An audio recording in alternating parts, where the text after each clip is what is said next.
Probably আমারও একটা cinema release হতে পারে এবার, আহারে জীবন, ছোট্ট আহমেদের। তো এখন পর্যন্ত যেটা ডিসাইড করেছি যে ধানমন্ডির ঈদগাহ মাঠে আমরা সম্ভবত ঈদের জামাতটা পড়ব।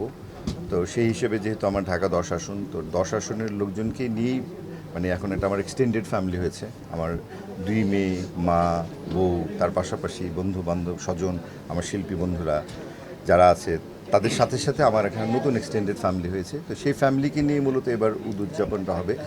তো ঈদ কাটানোর পর আসলে বলা যাবে যে কেমনে কাটাচ্ছি, তবে এখন অনেক এক্সাইটেড লাগছে। এতদিন একজন দুজনকে উপহার দিতাম, কিছু উপহার পেতাম, বাট এখন শত সহস্র মানুষকে ঈদের উপহার দিতে হচ্ছে। তারা আসছে আমার কাছে, আমার উপর তাদের যে নতুন একটা মানে আস্থার জায়গা তৈরি হয়েছে। মাননীয় প্রধানমন্ত্রীকে অসংখ্য ধন্যবাদ যে আমাকে বিশ্বাস করে ঢাকা 10 আসনের মতো এই ঐতিহাসিক আসনটা আমাকে দিয়েছেন।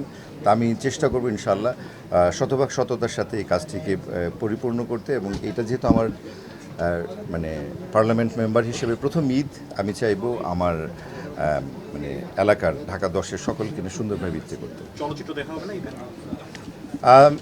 মোস্ট প্রবাবলি আমারও একটা সিনেমা রিলিজ হতে পারে এবার, আহারে জীবন, ছোট্ট আহমেদের। প্রবাবলি আমারও একটা সিনেমা রিলিজ হতে পারে এবার, আহারে জীবন, ছোট্ট আহমেদের। সিনেমা আহারে জীবন আমার কাছে ভালো লেগেছে। গল্পটা করোনাকালীন সময় নিয়ে, আসলে করোনার সময়টাতে আমাদের মধ্যে যে সম্প্রীতি, যে বন্ধন, যে বন্ধুত্ব তৈরি হয়েছিল, আমরা একজন আরেকজনকে যে সহযোগিতা করতাম, সহযোগিতা হাত বাড়িতে, সেটা কিন্তু আমরা করোনা চলে যাওয়ার পর আবার ভুলে গেছি, তাই তো?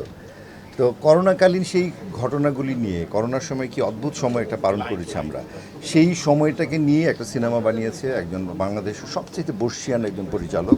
তো আমি সবাইকে আহ্বান করবো সিনেমাটা দেখার, অবশ্যই আমি দেখব। এবং সেই সাথে বাকি যে সিনেমাগুলি রিলিজ হবে সেগুলো আমি নিশ্চয় হলে গিয়ে দেখার চেষ্টা করব। প্রায় 20 লক্ষ লোকের প্রস্তুতি, তাদের পাশে দাঁড়ানো, যাদের মানে অবস্থা একটু খারাপ, তাদেরকে কি করে ঈদটাকে আনন্দময় করে তোলা যায় সেই চেষ্টা। কাউকে পোশাক দিয়ে, কাউকে উপহার সামগ্রী পাঠিয়ে, তাদের পাশে থেকে, তাদের সাথে থেকে, যে প্রতিদিনই কোথাও না কোথাও গিয়ে ইফতার করছি, কখনো কোনো মসজিদে, কখনো কোনো সংগঠনের সাথে, কখনো কোনো স্কুলে। সো এইভাবে তাদেরকে নিয়েই আমি আসলে পরিকল্পনা করেছি।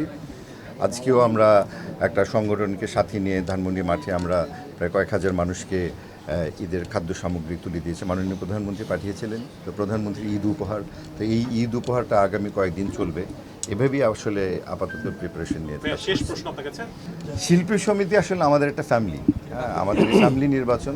আমরা খুব উৎসাহ উদ্দীপনার সঙ্গে নির্বাচন করি। নির্বাচন শেষ হয়ে গেলে আবার সব কিছু ভুলে আবার আমরা সবাই মিলে এক পরিবার হয়ে যাই। এটাই আসলে এতদিনের একটা রিচুয়াল ছিল।